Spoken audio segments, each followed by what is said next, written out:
In Wigan, we're working with TLAP to explore how individual service funds can work in home care. This graphic reflects how the process is being tested out with the first pilot Wellbeing Teams, and then it's going to be redrawn as the process is reviewed and done with existing providers in Wigan to move across the whole of the 11 providers.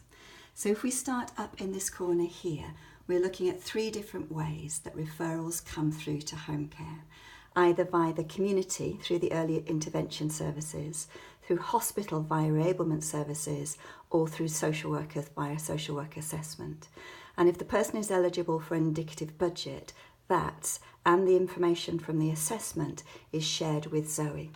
And in Wellbeing Teams, Zoe and the Link Wellbeing Worker are the first people to have the conversation with the individual and to build on the information that's shared via the social work team.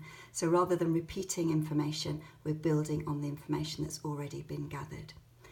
So the initial conversations, and this might take more than one conversation, is to learn more about what matters to the person, their outcomes and their priorities, and looking at how their outcomes and priorities can be delivered within the ISF budget, and exploring ideas, designing the service together and coming up with agreements and actions.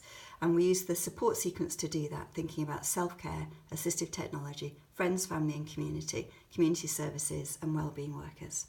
And of course, if the person has experienced reablement, we'll be really focusing on how we can make sure that what's been achieved through reablement continues as the person receives service from Wellbeing Teams. The next stage is for this to be written up into the care and support plan and a really clear ISF agreement with the individual. And what that means is we'll be agreeing the outcomes to be delivered and the budget, and that will then be fed back both in the agreement and in the regular reviews. So then the person's service starts. In this situation, it will be Joan. And in Wellbeing Teams, the community circle, if Joan has a community circle, will get started there too.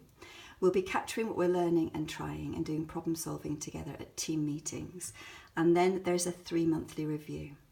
Now at this 3-monthly review, we'll be checking actions, updating the information that we hold about people and their care and support plan, looking at what's working and not working from different perspectives. The person and their families, also the social work colleague will join us for the first of these reviews, and the team too. We'll be feeding back to the person on their budget and how we're delivering the outcomes to achieve their budget, and making sure that all information is updated and we're changing anything that needs to be changed based on what's working and not working. And then we continue with the service and then get to a 6-month review. And at the 6-month review, it may be that health and social care colleagues join us. And we're also exploring the potential of this being the annual long-term condition review for some people who are served and supported by GPs and health colleagues. And again, at this meeting, we'll be looking at what's working and not working from different perspectives. That'll be the person and their families, the team, the circle, and possibly health and social care as well. We'll be updating information so that we've got the freshest information about the person and their support. And we'll be reporting back on the outcomes and the budget and how that's being delivered.